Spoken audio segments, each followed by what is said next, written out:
Welcome back to my YouTube channel Gigi Sport. उम्मीद करता हूँ कि आप सब ठीक होंगे। आज की इस वीडियो में हम देखेंगे कि सेल टैक्स की रजिस्ट्रेशन आप किस तरह ख़त्म करवाते हैं। Sale tax D registration from FPR. FPR में अगर आपने अपने सेल टैक्स की रजिस्ट्रेशन करवाई हुई है तो वो आप उसको किस तरह ख़त्म करवाएंगे। तो सेल टैक्स की रजिस्ट्रेशन ख़त्म करवाने से पहले मैं एक दो चीज़ें आपको बता देता हूँ कि जब भी आपने सेल टैक्स की रजिस्ट्रेशन ख़त्म करवानी हो तो या तो ये हो सकता है कि आपने सेल टैक्स की रजिस्ट्रेशन जो है वो गलती से करवा ली है, लेकिन आप मंथली जो नील रिटर्न्स फाइल कर रहे हैं, ठीक है, उस सूरत में आप क्लोज करवा सकते हैं। और दूसरी सिचुएशन ये हो सकती है कि आपने सेल टैक्स की रजिस्ट्रेशन करवाई है लेकिन आपका जो बिजनेस है उसको आप अभी क्लोज कर रहे हैं, बिजनेस को ही बंद कर रहे हैं, तो उस सूरत में भी आप सेल टैक्स की जो रजिस्ट्रेशन है वो किस तरह क्लोज करवाएंगे। इसके अलावा थर्ड ऑप्शन ये है कि आप कोई भी मैन्युफैक्चरिंग वगैरह कर रहे थे या कोई ऐसी आइटम्स की सेल परचेज कर रहे थे जो कि अभी आपने वो बंद कर दिए हैं, तो अभी आप सेल टैक्स की रजिस्ट्रेशन को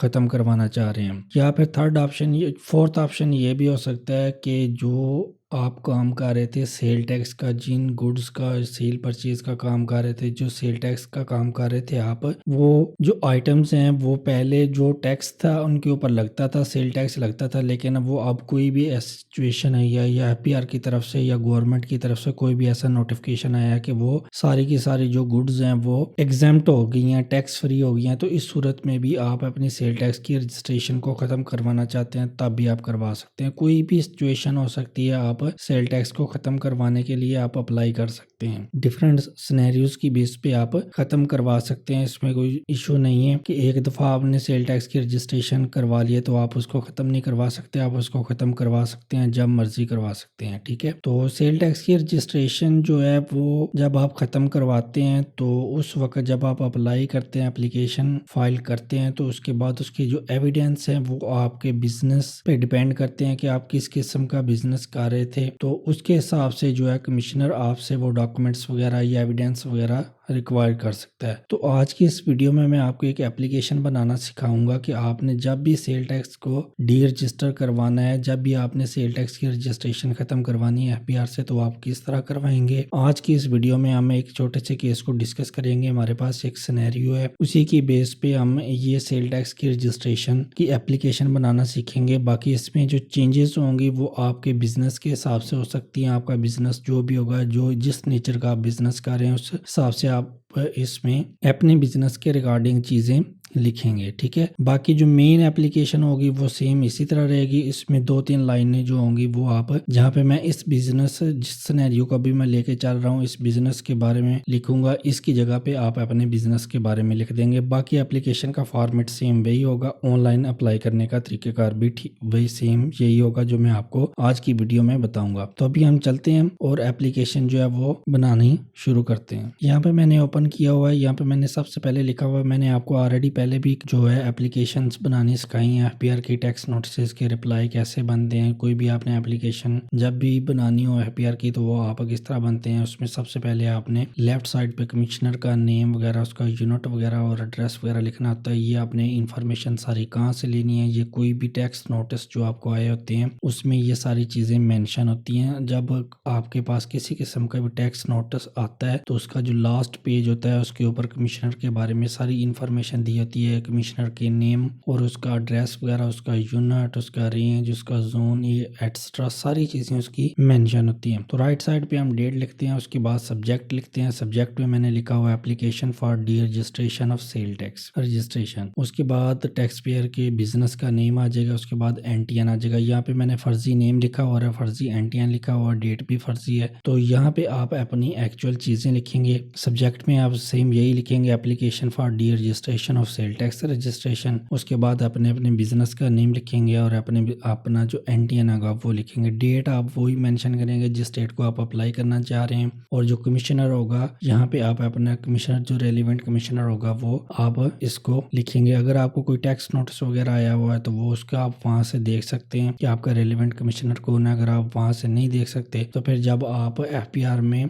लॉगिन करते हैं तो वहाँ से भी आप दे सकते हैं। वो मैं अभी आपको चेक करवा देता हूँ कि आपने कैसे देखना देना है कि आपका कमिश्नर कौन है। जैसे अभी आप एफपीआर में आएंगे, आप जब लॉगिन कर लेंगे यहाँ पे आपने सबसे पहले इनकम टैक्स के ऊपर क्लिक करना है। तो आप यहाँ पे आईडी पासवर्ड लगा के जब आप अपना लॉगिन कर लेंगे तो ये प्रीव्यू आपको नजर आएगा। इसमें आपने मैनेज योर प्रोफाइल के ऊपर जाना है।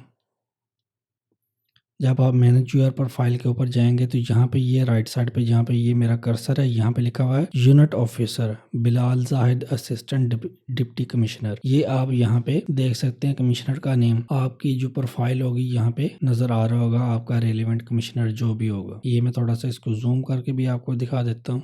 ये देखिए यहाँ पे आ रहा है ना unit officer Bilal Zahid assistant deputy commissioner. आप अपनी प्रोफाइल में जाके ये चीज़ें चेक कर सकते हैं कि आपका जो कमिश्नर है वो कौन है। उसके बाद अभी हम एप्लीकेशन जो है बनानी स्टार्ट करते हैं। मैं पहले थोड़ी सी टाइपिंग कर लेता हूँ, एप्लीकेशन को थोड़ा सा टाइप कर लेता हूँ, आप साथ साथ देखते जाएं। उसके बाद मैं थोड़ा सा आपको ब्रीफ भी करूँगा, जो मैंने चीज़ें लिखी होंगी वो मैं आपको बताऊँगा उसके बारे में, ताकि जो वीडियो है ज़्यादा लंबी ना हो जाए। इसलिए मैं थोड़ी सी एप्लीकेशन जो है टाइप कर लेते हैं, आप साथ साथ इसको देखते जाएँ, रीड भी करते जाएँ, फिर मैं इसको एक्सप्लेन भी करूँगा।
यहाँ पे मैंने सबसे पहले नेम लिखा हुआ है। नेम आप यहाँ पे आप अपना लिखेंगे, उसके बाद बिजनेस का नेम लिखेंगे, ठीक है। उसके बाद जो है यहाँ पे मैंने मेंशन किया हुआ है टैक्स पेयर की एक स्मॉल बिजनेस है, उसकी शॉप है लोकल मार्केट में जो कि रिपेयरिंग वगैरह का काम करता है। ये इसमें मैंने 2-3 चीज़ें आइटम मेंशन किए हुए हैं। और उसके बाद मैंने लिखा था tax payer mistakenly registers his sale tax number. तो यहाँ पे आपने अगर तो ये है कि आप नील रिटर्न्स फाइल कर रहे हैं, आपने जब से सेल टैक्स की रजिस्ट्रेशन वगैरह नहीं करवाई, आप नील रिटर्न्स फाइल कर रहे हैं, तो तब आप सेम ये वाला लाइन लिख सकते हैं टैक्स पेयर मिस्टेकनली रजिस्टर ए सेल टैक्स नंबर। तो अगर आप बिजनेस कर रहे थे और अभी आपने किसी वजह से वो बिजनेस क्लोज करवा दिया, या आप अपनी सेल टैक्स की रजिस्ट्रेशन पहले जो है इस नंबर को सेल टैक्स को यूज कर रहे थे, काम कर रहे थे, अभी किसी भी वजह से इसको क्लोज करवाना चाह रहे हैं, तो वो यहाँ पे आप जिस वजह से आप अपना बिजनेस क्लोज करवा रहे हैं या जिस वजह से आप सेल टैक्स की रजिस्ट्रेशन क्लोज करवा रहे हैं वो रीजन आप यहाँ पे मेंशन करेंगे। और ऊपर जो है वो आप अपना जो भी बिजनेस था, आपकी बिजनेस एक्टिविटीज थी, वो आप मेंशन कर देंगे। यहाँ पे मैंने लिखी हुई है ये जिस टैक्स पेयर का भी हम एप्लीकेशन रेडी कर रहे हैं उसकी बिजनेस की नेचर ही इस तरह की थी, इसलिए हमने ये वाली लाइनें लिखी हैं। आपका जो भी बिजनेस होगा, आपकी बिजनेस एक्टिविटीज होंगी वो आप मेंशन करेंगे, और उसके बाद जो भी रीजन होगी आपकी सेल टैक्स की डी रजिस्ट्रेशन की वो आप मेंशन करेंगे।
यहाँ पे भी मैंने नीचे जो है वो चीज़ें मेंशन की हैं कि जो भी टैक्स पेयर है, जब से उसने सेल टैक्स की रजिस्ट्रेशन करवाई है तो वो हर मंथ है नील रिटर्न जो है वो फाइल कर रहा है। अगर आप भी नील रिटर्न फाइल कर रहे हैं तो वो आप ये चीज़ें मेंशन कर सकते हैं। उसके बाद मैंने मेंशन किया हुआ है कि टैक्स पेयर जो है उसका कोई भी ऐसा कोई बड़ा काम नहीं है कि वो सेल टैक्स की इनवॉइसेस इशू करे किसी को या उससे सेल टैक्स की इनवॉइसेस ले। वो इस तरह का कोई सेल परचेज का काम नहीं कर रहा। सम टाइम ऐसा होता है कि टैक्स पेयर जब अपना एनटीआर रजिस्टर करवाता है तो साथ ही वो अपनी सेल टैक्स की रजिस्ट्रेशन भी करवा लेता है, या गलती से किसी भी वजह से वो अपनी सेल टैक्स की रजिस्ट्रेशन करवा लेता है लेकिन उसको उसकी ज़रूरत नहीं होती, बाद में उसको monthly sale tax return file करनी पड़ती है। तो अगर ये सिनेरियो आपका बन जाए या किसी और सिनेरियो की बेस पे आप अपना सेल टैक्स की रजिस्ट्रेशन करवाना चाह रहे हैं लेकिन नील रिटर्न फाइल करते जा रहे हैं आप, तो उससे अच्छा है कि आप सेल टैक्स की रजिस्ट्रेशन ख़त्म करवा लें। तो उसके लिए आप ये चीज़ें मेंशन कर सकते हैं कि जब से आपकी सेल टैक्स की रजिस्ट्रेशन हुई है आपने कोई भी जो है डाटा वाली जो है रिटर्न फाइल नहीं की, जस्ट नीले रिटर्न ही फाइल कर रहे हैं। तो इसलिए अभी हमें इसकी ज़रूरत नहीं है क्योंकि अभी हम सेल परचेज का काम कर ही नहीं रहे जिसके ऊपर सेल टैक्स की इनवॉइसेज हम इशू करें या किसी और से लें। और साथ आप अपना मेंशन भी कर सकते हैं कि अभी आप जो डेली वर्क कर रहे हैं उसमें हमें सेल टैक्स नंबर की किसी किस्म की कोई ज़रूरत नहीं है, और प्रीवियस जो मंथ है हमने जितनी भी रिटर्न फाइल की हैं उसमें भी हमें किसी किस्म की कोई ज़रूरत नहीं पड़ी। और अगर आप काम कर रहे थे सेल टैक्स नंबर को यूज़ कर रहे थे, सेल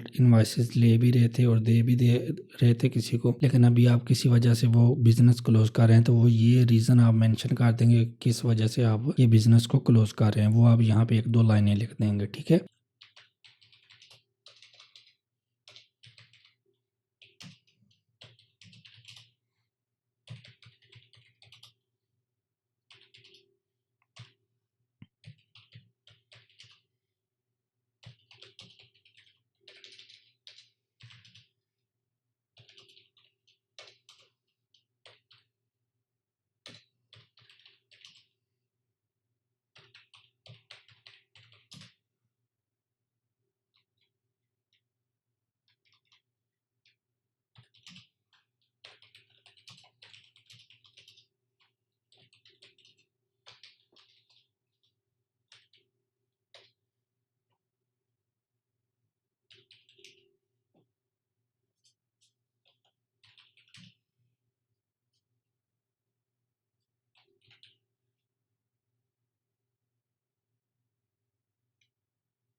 यहाँ पे भी हमने जो पैरा है ये वाला इसमें मैंने मेंशन किया है कि जो टैक्स पेयर है उसकी कोई भी इनकम टैक्स या सेल टैक्स की लायबिलिटी पेंडिंग नहीं है। अगर आपकी जो इनकम टैक्स की या सेल टैक्स की खास करके अभी सेल टैक्स की डी रजिस्ट्रेशन करवा रहे हैं तो अगर आपकी कोई सेल टैक्स की पेनल्टी वगैरह लगी हुई है या कोई भी लायबिलिटी वगैरह कोई भी अमाउंट वगैरह पेंडिंग पड़ी हुई है या आपका सेल टैक्स का कोई केस पेंडिंग पड़ा हुआ है, सेल टैक्स का आपको कोई नोटिस वगैरह आया हुआ है वो आपने खत्म नहीं करवाया वो पेंडिंग पड़ा हुआ है तो फिर आपकी सेल टैक्स की रजिस्ट्रेशन क्लोज नहीं होगी जब तक वो आप चीज़ें क्लियर नहीं करते। तो सबसे पहले आपने ये चीज़ें चेक कर लेनी है कि आपकी कोई पेंडिंग अमाउंट वगैरह या पेनल्टी या कोई सेल टैक्स का नोटिस वगैरह तो नहीं पड़ा हुआ। अगर आपकी ये चीज़ें पेंडिंग नहीं होंगी तो फिर आप अप्लाई कर सकते हैं। इसलिए मैंने ये चीज़ें मेंशन भी की हैं कि टैक्स पेयर जो है उसकी किसी किस्म की कोई भी लायबिलिटी या चीज़ें पेंडिंग नहीं पड़ी हुई। और मैंने साथ ये चीज़ भी मेंशन की है कि जो भी टैक्सेशन ऑफिसर है इस केस को डील करेगा वो चेक भी कर सकता है एफपीआर के ऑनलाइन पोर्टल से कि जो टैक्स पेयर है जिसकी अभी हम सेल टैक्स की रजिस्ट्रेशन खत्म करवाना चाह रहे हैं वो हर मंथ नील रिटर्न्स ही फाइल कर रहा है। तो अभी वो किसी किस्म का सेल टैक्स से रिलेटेड कोई भी काम नहीं कर रहा तो इसलिए हम सेल टैक्स की रजिस्ट्रेशन खत्म करवाना चाह रहे हैं क्योंकि हम बिल्कुल ऐसे फ्री में हर मंथ नील रिटर्न्स फाइल करना चाह रहे हैं कर रहे हैं। तो अब हमारा किसी किस्म का सेल टैक्स का काम है ही नहीं तो इसलिए हमारी सेल टैक्स की रजिस्ट्रेशन जो है उसको ख़त्म किया जाए।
ये बस लास्ट लाइन में मैंने उनको रिक्वेस्ट किया है कि आप जो टैक्स पेयर की रजिस्ट्रेशन जो है सेल टैक्स की उसको ख़त्म किए एफपीआर के जो भी पोर्टल है तो वहाँ से जो भी आपका रिकॉर्ड है वहाँ से सेल टैक्स की रजिस्ट्रेशन ख़त्म किया जाए। तो सबसे नीचे टैक्स पेयर का नेम आ जाएगा और उसका एनटीएन आ जाएगा। तो ये थी एप्लीकेशन जो अभी हमने बनानी सीख ली है। तो इस एप्लीकेशन को आप इसी तरह बनाएंगे। इसमें जो चीज़ें मैंने आपको बताई हैं जो भी चेंजेस होंगी वो आपके बिजनेस के हिसाब से चेंजेस इसमें हो सकती हैं। जो आपने करंट सिनेरियो जो भी होगा आपका वो आप मेंशन करेंगे। जो जिस वजह से आप सेल टैक्स की रजिस्ट्रेशन क्लोज करवाना चाह रहे हैं वो रीज़न आप मेंशन करेंगे। बाकी जो चीज़ें हैं सेम फॉर्मेट इसी तरह होगा। बाकी सारी चीज़ें जितनी भी हैं वो सेम इसी तरह ही लिखी जाएंगी। तो अभी बात आती है कि आपने जब ये सेल टैक्स की रजिस्ट्रेशन की एप्लीकेशन इस तरह इसको लिख लेना है तो इसको आपने फाइल कहाँ पे करना है। एफपीआर का जो पोर्टल है वहाँ पे भी हमने इसको फाइल करना होता है। तो वो मैं आपको भी बताता हूँ कि आपने सेल टैक्स की रजिस्ट्रेशन जब खत्म करवानी है तो उसकी एप्लीकेशन किस तरह फाइल करनी है। तो अभी हम एफपीआर के पोर्टल पे चलते हैं। जब आप लॉगिन कर लेंगे तो ये प्रीव्यू आपके सामने नजर आएगा। तो इसमें आपने सबसे पहले जाना है ये रजिस्ट्रेशन वाला जो टैब होगा पहला, इसको मैं थोड़ा सा जूम कर लेता हूँ।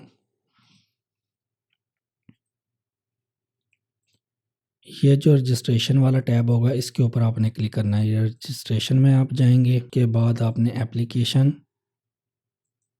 ये वाला लास्ट वाला जो एप्लीकेशन, ये एप्लीकेशन आपको डी रजिस्ट्रेशन वाली यहाँ पे भी मिल सकती है, यहाँ पे भी या पहले नंबर पे भी, या फ्यूचर में ये चीज़ें चेंज हो सकती हैं, किसी भी टैब में जा सकती हैं। अभी करंटली जो एप्लीकेशन जो है एप्लीकेशन वाला जो भी टैब है इसमें ये आपको मिल जाएगी। यहाँ पे लिखा हुआ है 21 subsection 1 application for the registration of sales tax. इसके ऊपर आपने क्लिक करना है। यहाँ पे आपने पीरियड सेलेक्ट करना है। मैं यहाँ पे पीरियड सेलेक्ट कर लेता हूँ। जो भी टैक्स ईयर होगा वो जिस टैक्स ईयर के लिए आप क्लोज करवाना चाह रहे हैं, जो भी आपका करंट चल रहा होगा वो आपने सेलेक्ट करना है। तो अभी ये टैक्स ईयर इसका ये बन रहा है तो अभी हम इसी को सिलेक्ट करेंगे। आपका जो भी बन रहा होगा वो आपने सेलेक्ट कर लेना है। कंटिन्यू के ऊपर क्लिक करना है।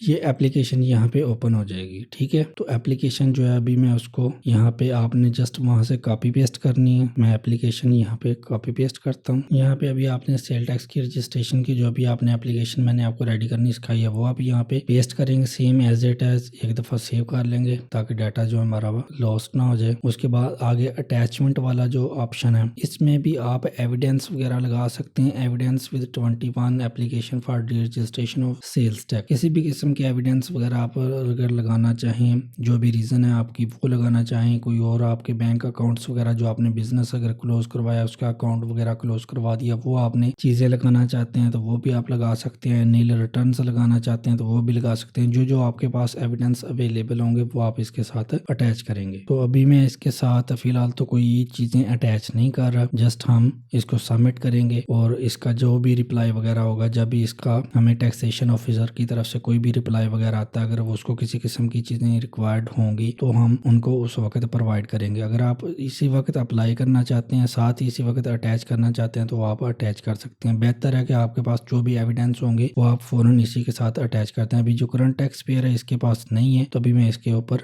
अटैच नहीं कर रहा। तो जो भी कमिश्नर का रिस्पॉन्स होगा इसके ऊपर जो भी एविडेंस रिक्वायर्ड होंगे उनकी तरफ से तो फिर उस वक्त हम इनको चीजों को साथ अटैच भी कर देंगे या उनको उस वक्त प्रोवाइड कर देंगे। तो अभी इसको आपने सबमिट के ऊपर क्लिक कर देना है तो आपकी एप्लीकेशन जो सबमिट हो जाएगी। अभी वो कह रहा है are you sure you want to submit, हम इसको सबमिट कर देते हैं। ये हमारी एप्लीकेशन जो है वो सबमिट हो चुकी है सेल्स टैक्स की डी रजिस्ट्रेशन की। इस वीडियो में मैंने आपको बताया कि आपने जब भी सेल टैक्स की रजिस्ट्रेशन खत्म करवानी हो तो आप किस तरह खत्म करवाते हैं। उसकी एप्लीकेशन जब आपने रेडी करनी है तो वो एप्लीकेशन भी मैंने आपको रेडी करनी सिखा दी है। तो अभी ये एप्लीकेशन तो आपकी होगी सबमिट। अभी इसके बाद नेक्स्ट जो भी कमिश्नर की तरफ से रिस्पॉन्स आता है या फर्दर जो भी इसका काम आता है, फर्दर अगर कोई एप्लीकेशन हमने लिखनी है, एविडेंस वगैरह देने हैं या फ्यूचर में कोई भी उनकी तरफ से अगर कोई रिस्पॉन्स होता है, हियरिंग वगैरह होती है तब कोई एविडेंस देनी है, कोई एप्लीकेशन दोबारा लिख के देनी पड़ती है। तो जो भी नेक्स्ट फ्यूचर में इस केस से रिलेटेड अपडेट्स होंगी, कोई एप्लीकेशन रेडी करनी होगी तो वो भी मैं आपको बनाने सिखाऊंगा और इस केस को डी रजिस्ट्रेशन कंप्लीशन जो इसकी होती है वो भी मैं आपको बताऊंगा कि एंड तक इसका प्रोसीजर क्या है। एफपीआर की तरफ से इसके बाद जब ये सारा प्रोसीजर कंप्लीट हो जाता है तो एफपीआर की तरफ से आपको डी रजिस्ट्रेशन का एक ऑर्डर भी मिलेगा। वो ऑर्डर जब इशू होगा तो वो भी हम देखेंगे, उसको भी हम डिस्कस करेंगे। इस प्रोसीजर में जब तक हमें डी रजिस्ट्रेशन हमारी होती नहीं है, एफपीआर की तरफ से हमें प्रॉपर एविडेंस नहीं मिलता कि इस टैक्स पेयर की सेल्स टैक्स की रजिस्ट्रेशन खत्म हो चुकी है, उस चीज का हमें प्रॉपर एफपीआर की तरफ से एविडेंस कोई नोटिस या ऑर्डर वगैरह नहीं मिलता। तो इस प्रोसीजर के दौरान जितनी भी एप्लीकेशन जो जो चीजें होंगी वो सारी चीजें हम डिस्कस करेंगे। उसके ऊपर मैं कंप्लीट वीडियोस बनाऊंगा और वो आपके साथ शेयर भी करूंगा। इस पीरियड के दौरान अगर कोई भी न्यू एप्लीकेशंस